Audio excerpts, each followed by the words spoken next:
저 앉아서 좀 할게요. 예. 저는 그 목소리가 좋아서 저는 오디오형이라서 예, 이런 그 비디오가 찍으면 막 떨려서요. 예. 그리고 저는 이렇게 대화하면서 할 줄 알았는데 뭐 혼자서 또 원샷을 받으니까 더 막 떨려요. 예, 그 발제문 예, 준비하시냐 고생하셨습니다. 예. 참, 그 고백도시 이야기를 이광현 소장님께서 오랫동안 하셨는데 좀 이거 좀 무리 아닌가 뭐 이런 이야기들이 좀 많았어요. 좀 억지스러운 그런 부분이 있다. 그런데 정말 하나도 표정도 변하지 않고 아주 밝게 웃으시면서 줄기차게 일관성 있게 고백도시 준비하시는 게 저는 가장 큰 장점이다라는 생각이 듭니다. 먼저 남중학교에서 왔다고. 제가 그 교생 실습을 남중학교에서 했어요. 반가워요. 아주 훌륭한 사람들이 될 것 같아요. 이 고백이 아니에요? 선생님 금방 말한 거? 고백이에요. 고백이에요? 그러면 두 번째. 계속 그 교수님이라고 이렇게 호칭을 하는데 제가 교수 타이틀을 없앴어요, 일부러. 아직도 그 저희 장인 장모님은 제가 학교를 그만둘지 모르세요. 고백을 해야 하는데 너무 두려워서 일부러 했는데 계속 교수님 해서 이거 참 큰일 났습니다. 이거 보시면 큰일 났는데 이건 고백이 아니에요. 그렇죠. 고백은 좀 두려운 게 좀 고백인 것 같아요. 그 고백은 뭔가 그 진실한 마음이 있는 게 고백인 것 같고요. 그 셰익스피어라는 그 극작가가 그랬대요. 모든 말은 고백해야 한다라는 말을 했대요. 즉 그 말은 진실이 한다는 거죠. 즉 진실이 가야지 진실이 오는 거예요. 즉 그 말은 그 당시에 사람들이 그 당시도 그렇고 지금도 그렇고 진실한 대화를 거의 잘 안 한다라는 겁니다. 그게 두려우니까 그런 거고 저도 사실 고백을 잘 못하는 게 좀 두려운 게 있는 거예요. 중요한 건 이 그 고백 도시를 만들려면 이 분위기 고백할 만한 고백이 나올 수밖에 없는, 그래서 사람들이 다 진실을 이야기할 수밖에 없는 그런 분위기를 어떻게 만들어 가느냐, 이제 그게 핵심인 것 같습니다. 고백이라는 것은 일종의 좀 파토스적인, 그러니까 좀 어려운 말로 해서 감정적인 거예요. 어떤 로고스 이론적이고 논리적인 게 아니라 스스로를 내려놓는 그런 분위기를 만드는 건데 그게 과연 가능할지. 아까 처음에 이광현 선생님이 이야기하실 때 그 익산만 하면 생각나는 것은 뭐 그렇게 해서 몇 개 보여주셨죠. 뭐 생각나는 거 있으세요? 익상만 하면 생각나는 거? 오므리 주합 청구. 네? 오므리 주합 청구. 아니 처음에 익산하면 생각나는 이미지 해가지고 한 6개 보여주셨잖아요. 어떤 익산이면 좋겠다. 상태도. 역시 박 대표님 좋아요. 기억이 잘 안 나죠, 솔직히. 왜 기억이 안 나냐면 우리한테 그런 결핍이 없어서 그래요. 우리는 어떤 걸 기억한다는 건 그 결핍이나 간절함이 있어서 기억하는 거거든요. 그러니까 우리가 계속 그 뭔가 어떤 냄새, 뭐 짜장면 냄새나 뭐 통닭 냄새가 막 냄새가 난다, 그런 건 우리가 저녁을 굶고 와서 배고프기 때문에 그런 거예요. 그런 것처럼 어떤 간절함이 있어야 하는데 지금 사람들은 그 간절함을 좀 잊고 살 정도로 너무 바쁘게 살고 있어요. 근데 그 사람들에게 어떤 그 간절함과 결핍을 강조해서 고백까지 가게 하는 게 과연 쉬울 것인가라는 생각. 두 번째는 미륵사지 탑을 보여주셨잖아요. 이미지적으로 보자면 탑은 기억하기 위한 의지예요. 즉 어떤 걸 기억하려고 탑을 세우는 겁니다. 우리가 어디 갔을 때 돌을 하나씩 세우는 것, 쌓아놓고 오는 것도 어떤 기억하기 위한 거예요. 즉 기억한다라는 건 간절한 기도 같은 것이죠. 그런데 잊지 말아야 할 거, 잊어서는 안 되는 어떤 그런 것들을 고백하기까지의 그런 게 있을까? 있겠지만 사람들은 좀 그걸 좀 회피하는 게 아닌가, 회피하고 살려고 하는 게 아닌가, 좀 더 좀 가볍고 즐겁게 살려고 하는 게 아닌가. 그런 의미에서 너무 고백도시라는 말이 좀 어감이 너무 진지하다. 사람들 여행을 올 때 좀 즐기려고 올 텐데 처음부터 너는 이제 고백해야 돼. 뭐 이런 게 마치 불어. 물어. 뭐 이런 것처럼 너 고백할 거 있지? 엄마한테 말해봐봐. 이런 분위기가 돼서는 안 된다라는 것이죠.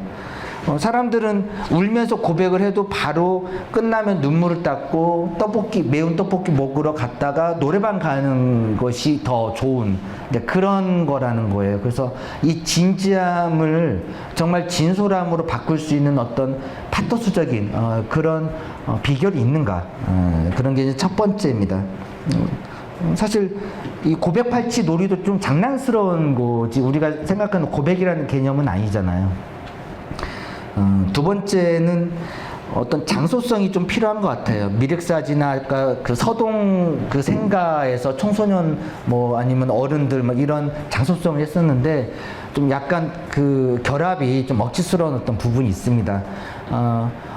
어느 순간에 사람들이 또 고백하고 싶고 어느 순간에 노래 부르고 싶고 그런 분위기들이 있는 건데, 자, 표말로 여기서는 뭐 하는 곳이다 라는 그런 것들이 좀 그런 어떤 고백의 어떤 자발성을 좀 떨어뜨릴 수가 있지 않은가. 그런 의미에서 어떤 좀 그 공공성 있는 그런 근사한 장소, 뭐 드라마에서 꼭 나오는 언덕 위 어떤 그 교회나 성당 그런 데 있잖아요. 그런 데서는 사실 사람들이 마음이 자연스럽게 좀 겸허해지잖아요. 그런 게 좀 필요할 것 같아요. 제가 그 이번 여름에 어떤 그 절에 갔는데 절 이름은 제가 말 안 하고 싶어요. 왜냐면 너무 많이 갈 것 같아서. 너무 좋은 절인데요. 혼자서 갔어요. 저는 이제 종교는 그 불교는 아닌데, 거기 사람들이 별로 없는데 그 방석이 있더라고요. 그래서 그냥 그 불교식으로 절을 했어요. 절을 한 번 하고 두 번 하고 계속 하니까 막 땀이 막 나는 거예요, 여름이라. 근데 땀이 나면서 아무 생각이 나지 않더라고요. 그래서 기도를 한다는 건 정말 아무 생각을 안 하는 거구나. 즉 내가 가지고 있었던 이것들을 일단 버리는 그 자세가 중요하구나. 그런 생각이 좀 들었어요. 그래서 제가 뭘 기도했는지는 모르겠지만 기도를 그렇게 절을 하고 났더니 마음이 좀 편안해졌어요. 고백은 그런 게 아닌가.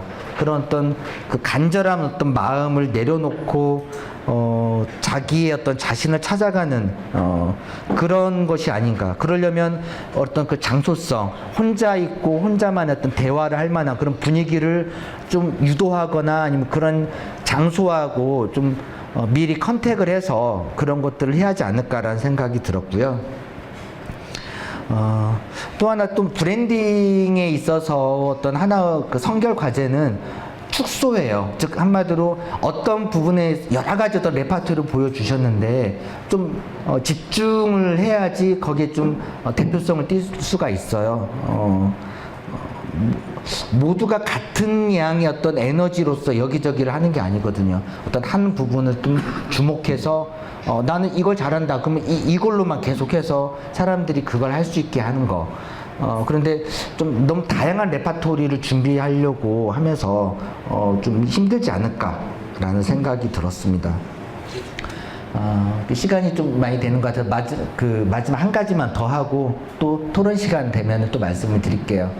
이제 언어적인 측면인데요. 이제 브랜딩에서 가장 중요한 게 언어예요. 그러니까 좋은 언어를 차지하는 게 중요해요. 우리가 엄마 하면 좋잖아요. 그쵸? 예. 근데 엄마 부대하면은 별로 좀 무섭죠. 예, 이런 거예요. 그러니까 그 엄마라는 그 단어가 어떻게 네이밍이 되느냐, 이런 것들이 상당히 중요하다는 겁니다. 특히 그 어떤 브랜딩에서 어떤 일반 명사를 쓰는 건 사실 좀 약간 조심해야 돼요. 그 전주 한옥마을은 하나 브랜딩화 됐거든요. 그러면은 익산 고백도시 가 과연 브랜딩이 되기 위해서는 어떤 것이 선결 과제가 돼야 할까? 아까 처음으로 돌아가자면 그 이광영 소장님이 좀 일관성 있고 지속적인 그런 계속 추진하는 그런 신뢰감이 좀 계속 돼야 하지 않을까, 그런 생각이 듭니다. 그걸 계속 하시다 보면 누군가가 어떤 고백이라는 어떤 생각을 하게 되고, 그것을 뭐 블로그라든지 아니면 SNS에 올려서 같이 좀 유통하게 되고, 그런 시간이 좀 많이 필요할 것 같고요. 개인이 하긴 좀 어려울 것 같아요. 이건 좀 민간이 자발적으로 좀 참여를 해야 할 것 같습니다. 예를 들자면 숙박지에서 이 에어비앤비에서 개별적으로 그 사람도 오는 사람들 데리고 이제 그 차별성 있는 트립을 만들거든요. 뭐 외국 같은 데는 뭐 라이스 테라스 뭐 관광 이런 게 있어요. 들어봤어요? 라이스 테라스? 네. 저도 너무너무 궁금해서 갔는데 그냥 논이에요, 논. 예. 논 구경하는 건데 막 라이스 테라스 뭐 여행이라고 해가지고 뭐 사람들 엄청 좋아해요, 서양 사람들이. 그런 그 자기하고 관련된 숙박지나 아니면 식당 사람들이 관련된 사람들을 모으고 그 모은 사람들을 이광현 소장님이나 이런 사람들 같이 연계해서 같이 어떤 고백 여행을 할 수 있는 그런 코드를 만들지 않고 또 개별적으로 이런 프로그램을 진행하는 데는 좀 상당히 좀 어려울 것 같고, 또 아까 제가 성당이나 절이나 이런 또 특정한 장소하고 연계가 돼야 한다고 했잖아요. 그런 자기만의 그 고백을 할 수 있는 그런 시간과 장소성을 만들어내지 않으면 고백이라는 사건이 만들어지지 않을 것 같아요. 이야기는 인물, 사건, 배경이 만들어지는 건데 이 사건이 만들어지기 위해서는 그 인물이 얼마나 이 배경과 같이 녹아 들어가느냐, 이걸 만들어가는 게 중요하거든요. 그런 측면에서 이런 파토스적인 부분을 선결 과제를 좀 해소를 한다면 고백 도서인은 정말 성공할 것 같습니다. 이런 여러 가지 제가 우려를 말했지만 그럼에도 불구하고 가장 이 고백 도시의 가장 큰 장점은 제일 먼저 했다는 거예요. 우리가 초코파이는 뭐 어떤 회사인지 딱 나오잖아요.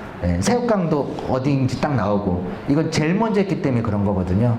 우리나라에서 이 고백도시라는 걸 아무도 하지 않았기 때문에 제일 먼저 하는 건 정말 중요해요. 그리고 나서 계속 이거 메이크업을 시키면 뭔가 익산이 이 종교성이 있기 때문에 뭔가 신성하고 특별한 어떤 여행으로 갈 수 있을 것 같은 생각이 들고, 그럼에도 불구하고 이 고백을 자발성이 아닌 어떤 메이킹을 시켜서 하면은 좀 어려울 것 같아요.